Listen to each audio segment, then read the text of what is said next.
We are the Low Resource Language Lab from UC Santa Barbara with our presentation on cognitive geographies of catastrophe narratives.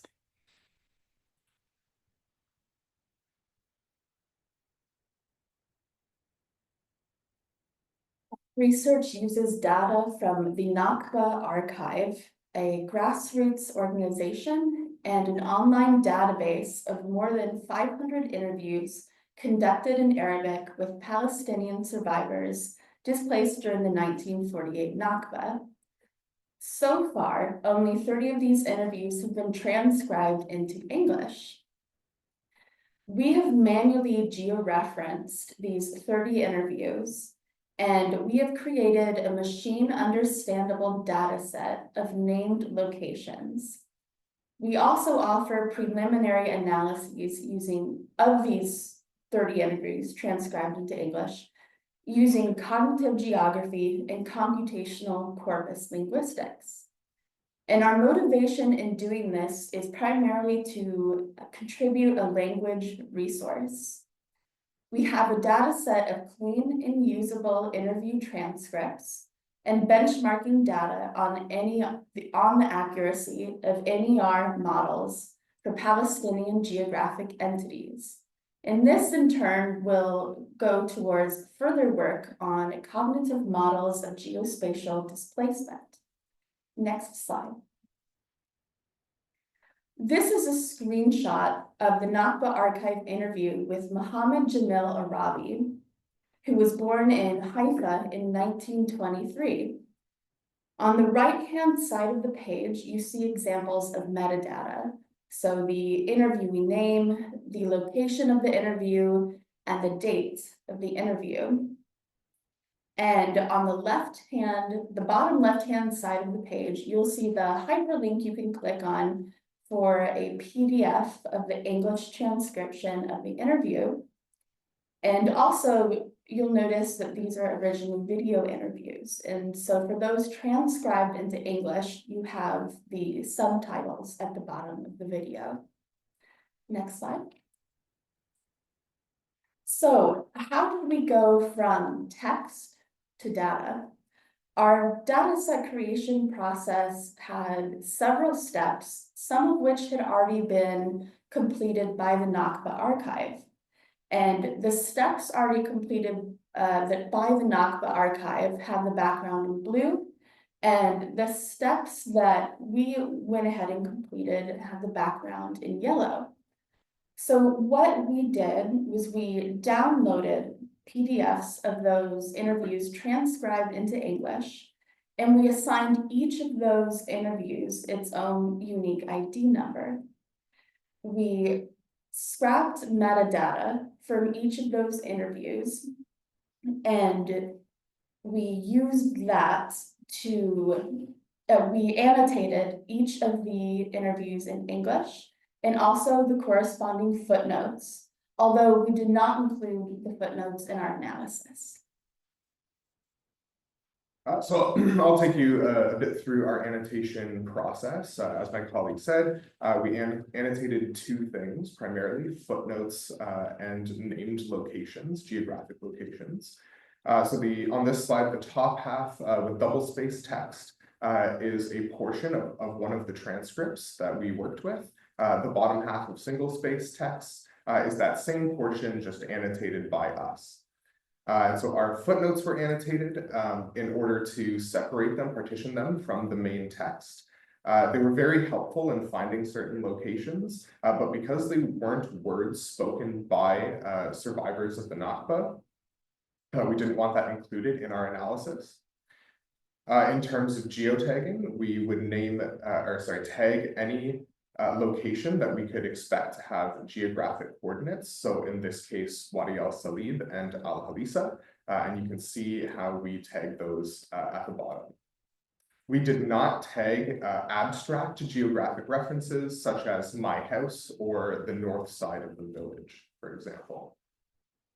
I will mention as well that our dataset, these transcripts were made up of interviewer prompts and interviewee responses. But again, because we wanted to focus on the words of the interviewees, people who had experienced the Nakba, our analysis only considers interviewee responses, although we've annotated the entire data set, including interviewer prompts. After geotagging almost 1,200 references throughout the 30 transcripts, we then had to manually assign latitude and longitudes, a process of georeferencing. For the most part, we were able to find the majority of these locations on Wikidata, collaborative online knowledge base. But in some cases, when we were unable to find it, we had to consult other mapping tools, such as historical maps from 1948 or before, as well as use footnotes or text from the transcripts themselves to give us context clues so that we could find places or where places used to be on Google Earth, for example. There's 3 examples here that just show the scope of the places that we georeference. So we have at the smallest a building, the Bishop Gobat School, followed by the Algerian city of Blida, and finally the country of Britain. So here is our places, a chart of places metadata. So for each of the 331 locations, we assigned them one of 12 categories. You can see how we defined those categories in the description column, along with an example from our data set. The count column shows how many times something appeared in our data set. So for example, there were 12 unique named camps.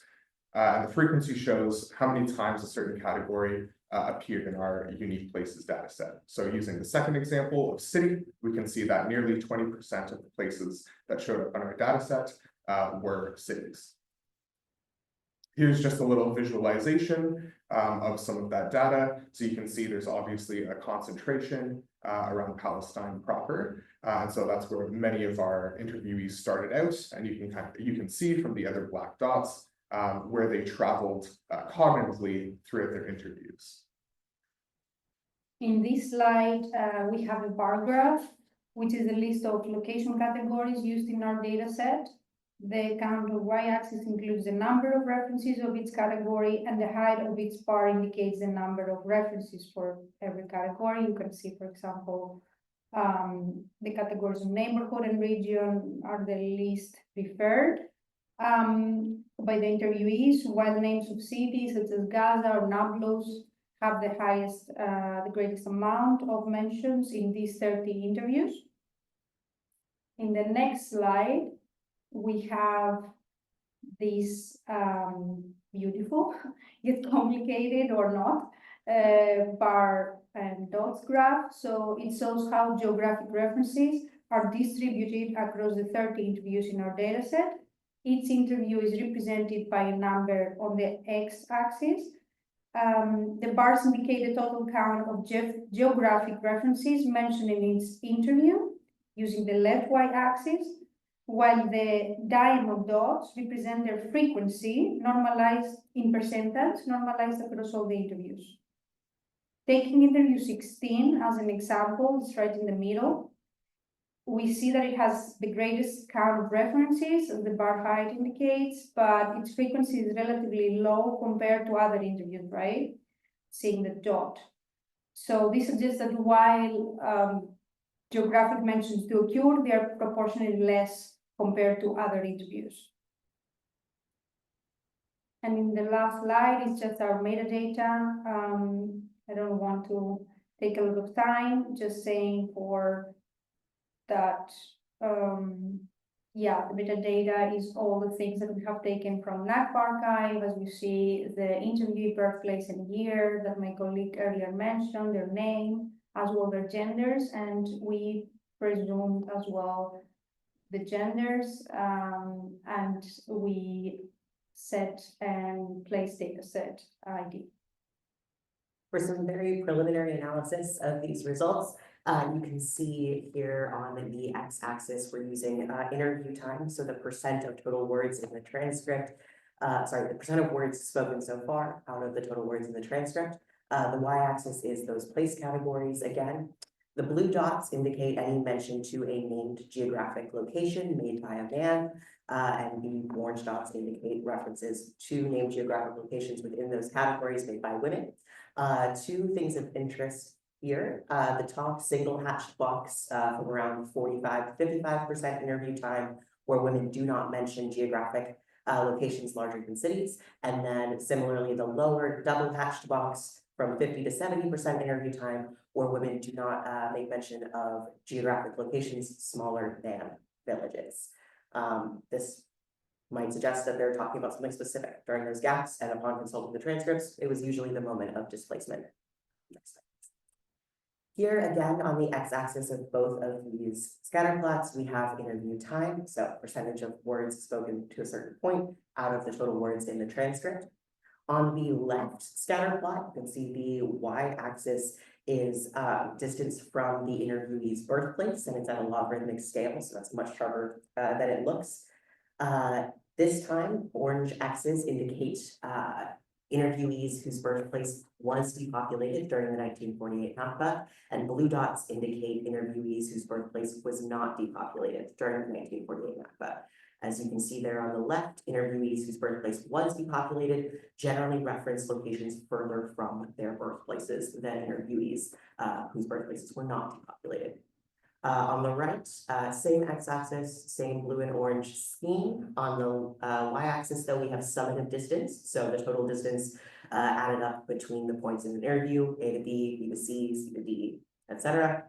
Now you can see that from the orange best fit line, interviewees whose birthplace was depopulated in 1948 generally have a slower increasing rate of summative distance across the interview. So they mention places that are much closer together than interviewees whose birthplaces were not depopulated during the 1948 Nakba. Future work on this project might include funding and managing translation of more of these video interviews from the Nakba archive, as well as training and publishing named entity recognition models specific to Middle Eastern geographic entities, as well as expanded annotation and tagging of those interviews, for example, those abstract places that we left out previously. In conclusion, information on how displaced peoples understand space and their role in it is crucial for those working to promote peace and to create opportunities for healing connections between homelands and forcibly displaced peoples. Our project aims to provide a novel open access language resource, as well as methodology that can be used by future researchers. Thank you. Thank you. Thank you so much, Annie and the team, for the great presentation. If anyone has any question, please feel free to ask.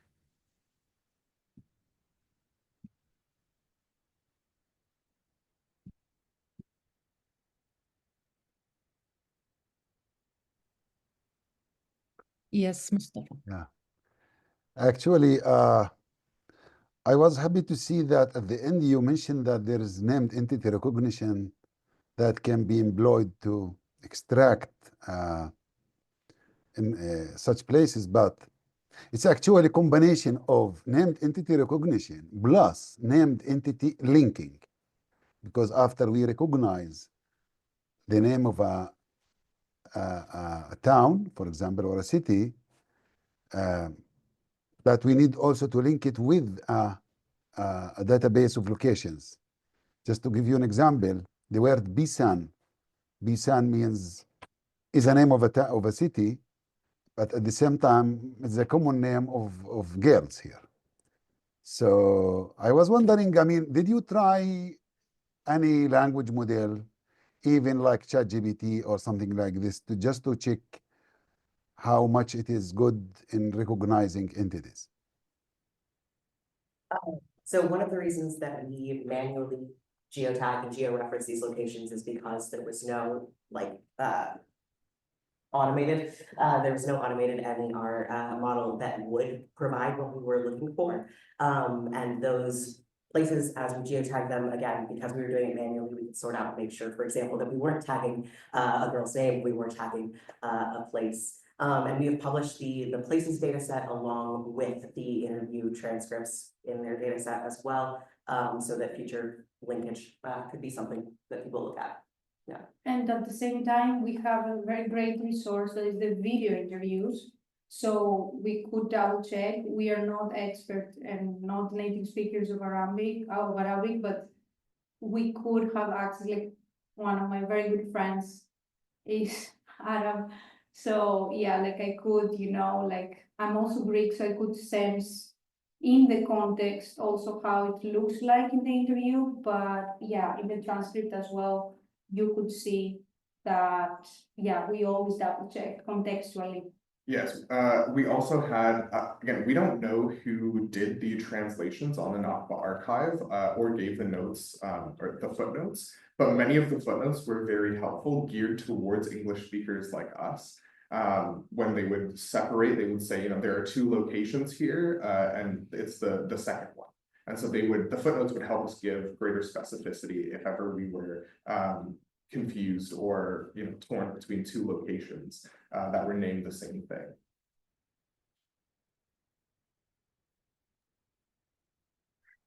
Thank you. Thank you. Thank you so much. I don't know if anyone else has any question. If not, I just want to pass one quick comment. For the second presentation, I noticed that the word fission is used in the slide, which is inaccurate. I think you meant fijil, which is one of the vegetables that are very common in Palestine, I think in the Middle East in general. So Arabic language is very complex and can be very difficult, and the dialect language is particularly very complex. I would like to thank all speakers for their incredible presentations, and to the audience who attended also the session. It was an honor to present your work, and I would like to also thank Dr. Mustafa, who's a great friend and colleague, for giving me this opportunity. Thank you so much, and we will move on to the next session.